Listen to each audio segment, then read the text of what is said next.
essayer de prendre des meilleures décisions financières quand la vie est chère. Francis Gosselin. C'est facile de succomber à la tentation. On a une opportunité d'agir différemment. Vous pouvez agir. Vous êtes libres, chers amis.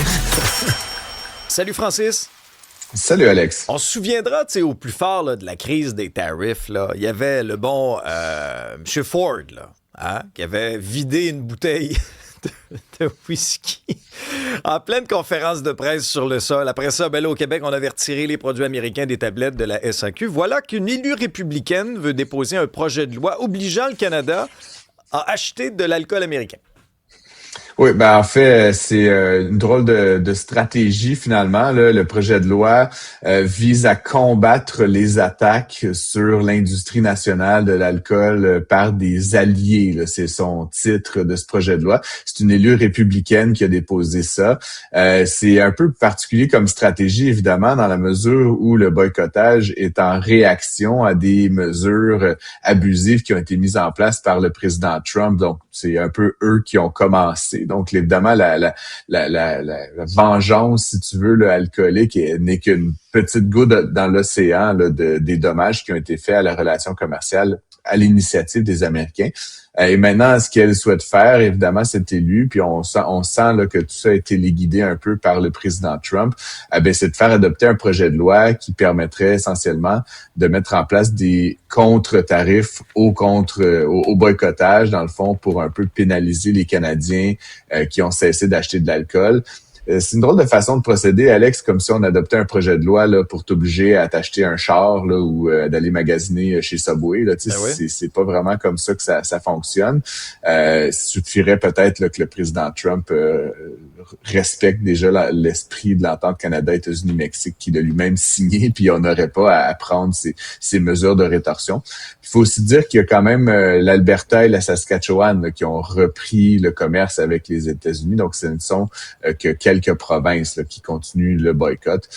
Donc, encore une fois, une mesure un peu particulière là, qui a été, ou a fait une initiative un peu particulière de cet élu républicain. Je veux t'entendre aussi sur toute la question militaire, parce que ça, c'est un autre enjeu avec le président Trump. Là, il avait dénoncé notamment que les gens ne payaient pas suffisamment leur part en ce qui concerne l'OTAN. Le Canada a été montré du doigt pour finalement, essentiellement, avoir une stratégie militaire où on se cachait en arrière des jambes des Américains. Là, hier, on a annoncé là, le choix là, de la compagnie, donc TKMS, pour faire l'acquisition de jusqu'à 12 sous-marins. Le montant du contrat n'est pas négocié, mais quand même, c'est des gros sous. On parle de jusqu'à 90 milliards de dollars. On nous promet aussi des retombées économiques au Canada, au Québec. Est-ce que tu y crois? J'y crois dans la mesure où ce qu'on a annoncé hier, en fait, c'est qu'on favorisait le fournisseur allemand là, qui collabore dans un consortium avec un fournisseur norvégien. Puis c'est drôle, on en parlait un peu hier puisque l'annonce devait être annoncée. Elle l'a été effectivement. Et j'avais un pressentiment là, que c'est ce qui allait être annoncé. Faut dire que l'alternative, c'était un fournisseur sud-coréen là, qui était tout à fait apte là, à fournir ces appareils-là, ces sous-marins-là. Sauf que dans les circonstances, évidemment, très immédiates, il y a le sommet de l'OTAN qui s'ouvre. Mais par ailleurs, le Canada qui souhaite vraiment accroître sa collaboration militaire, commerciale avec les Européens. On sait que le Canada est le seul pays non européen à faire partie là, de cette espèce de pacte européen qui s'appelle SAFE là, pour l'approvisionnement. Donc, ça va nous permettre, nous, de vendre certaines pièces, certains appareils aux Européens à travers cette espèce de consortium là, de favoriser. Donc, on a choisi les Allemands. Est-ce que ça va se traduire par des emplois, par de la valeur ici? C'est ce qui va être négocié, Alex. Donc là, ce qu'on a dit, c'est qu'on favorisait une des deux parties. Le contrat, comme tu l'as dit, on n'en connaît pas exactement la valeur. On parle d'entre 20 et 30 milliards de dollars pour l'acquisition initiale des sous-marins, jusqu'à 12, mais ça pourrait être moins selon le coût unitaire, selon la complexité, selon les délais de livraison.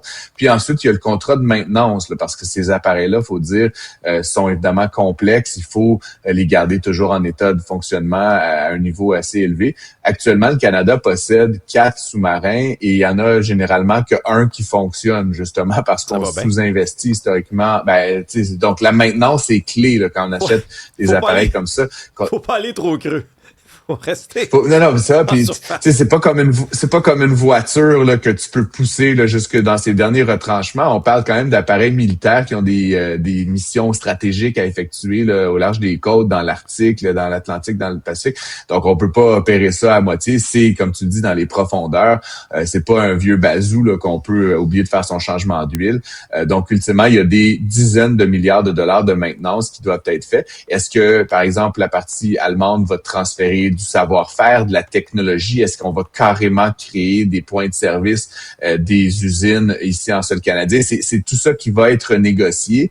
On n'est évidemment pas au courant de tous les détails qu'il y avait dans les offres qui ont été présentées au gouvernement canadien, mais c'est certain que même à ce stade-ci, autant la Corée du Sud, autant les Allemands ont commencé à envisager à quoi ça ressemblerait s'ils allaient de l'avant. Ils ont peut-être même fait des promesses, s'ils obtenaient le contrat, de créer des emplois, de faire des composantes ici. Donc, c'est sûr, oui, que ça va avoir des conséquences économiques positives pour le pays. Puis comme tu le disais, encore une fois, ça permet au Canada vraiment d'entrer là, un petit peu plus sérieusement dans le concert des nations côté défense. Le Canada a toujours été un peu là, perçu comme, bon, on fournissait des casques bleus, c'est bien gentil, mais en termes de vraiment de militaire, là, de défendre les côtes, de prendre part à des missions, je pense que ces sous-marins-là, ça va faire du Canada une des peut-être pas une puissance, mais en tout cas un acteur non négligeable là, du côté surveillance. Et donc, ça nous permet un petit peu d'avancer de ce côté-là. Puis, il y aura d'autres annonces, évidemment, qui vont être faites là, au cours des prochains mois. Monsieur Carney semble vraiment être très engagé là, à atteindre les objectifs qui se sont fixés dans le cadre de l'OTAN. Donc, ça veut dire des appareils, notamment pour la marine, mais aussi pour l'aviation et d'autres dispositifs. Il y a les annonces du Canada, mais globalement, Francis, dans l'économie, là, est-ce que tu sens vraiment un changement de paradigme? Là? Autant où, à une certaine époque, c'était pratiquement mal vu de faire des annonces en défense. Là, on a l'impression que c'est tout le contraire. Là. Même les entreprises militaires qui ont le vent dans les voiles, est-ce que ça se répercute sur les marchés boursiers? Est-ce que ça se répercute dans les choix économiques du pays? As-tu l'impression qu'on est vraiment là... On est complètement ailleurs. Là. Puis, tu sais, mets bout à bout plusieurs événements à l'international qui ont impliqué des guerres, des conflits. Tu as l'impression qu'on est complètement ailleurs là, en 2026? Définitivement ailleurs. Puis, je peux pas mettre le doigt, là, comme tu dis, il y a plusieurs événements qui sont survenus. Je peux pas mettre le doigt sur un seul moment. Et c'est sûr que la guerre en Ukraine là, a quand même pris plusieurs personnes un peu par surprise. Historiquement, bon, les Russes étaient pas toujours sympathiques, mais c'était un peu des petites missions in and out qui saisissaient un petit bout de territoire. Là, la guerre qui persiste contre l'Ukraine qui se défend. L'Ukraine, d'ailleurs, qui est devenue un fabricant là, quand même de pointe dans l'univers des drones, dans l'univers des intercepteurs, alors que c'est un tout petit pays. Tu sais, ça montre que quand on est confronté à des contraintes comme celle-là, ben on peut développer du savoir-faire. Puis ultimement, ben ce qui est développé dans le militaire, ça trouve des usages domestiques, des usages consommateurs. Donc, ça va être intéressant de voir comment l'Ukraine, lorsque le conflit se terminera, un jour ça va se terminer, pourra peut-être rentrer là, technologiquement dans d'autres marchés d'exportation. Puis là, les Américains, au début, envoyaient donc des dispositifs, envoyaient de l'argent. Ils semblent vraiment être moins intéressés à défendre l'Ukraine. Donc là, c'est les Européens qui ont embarqué. Et en Europe et au Canada, on sent, comme tu dis, que le vent a vraiment changé. Le conflit en Iran, là, rapidement, a aussi quand même donné un drôle de... une drôle de lecture, en fait, là, de la superpuissance américaine qui, évidemment, a beaucoup investi dans le militaire, des dispositifs de pointe, mais qui s'est un peu fait, finalement, tirer les verres du nez par une gang de gens un peu bricoleurs. Là, puis ce qu'on disait souvent, c'est que l'Iran envoyait des drones à 20 000 $, puis les États-Unis déployaient des dispositifs à 1 million de $ pour les intercepter. À un moment donné, cette asymétrie-là, Alex, elle peut pas perdurer éternellement. Donc, oui, il y a un changement de régime, un changement d'appétit pour le militaire, mais ça doit venir avec effectivement une réflexion sur qu'est-ce qu'on fabrique. J'ai été moi-même assez critique de l'objectif du PIB, là, que ce soit 2%, 3% ou 5%.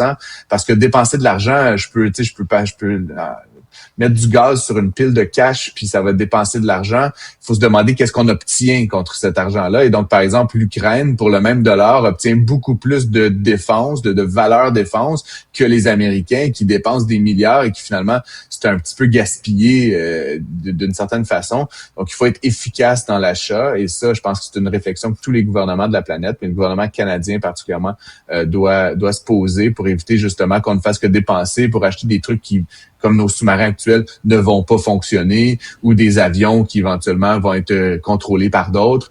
Donc, c'est une réflexion qui est excessivement complexe, mais qui évidemment fait partie de l'ère du temps également. Merci Francis, on t'écoute de midi avec Isabelle, bien sûr, toute la semaine. Salut.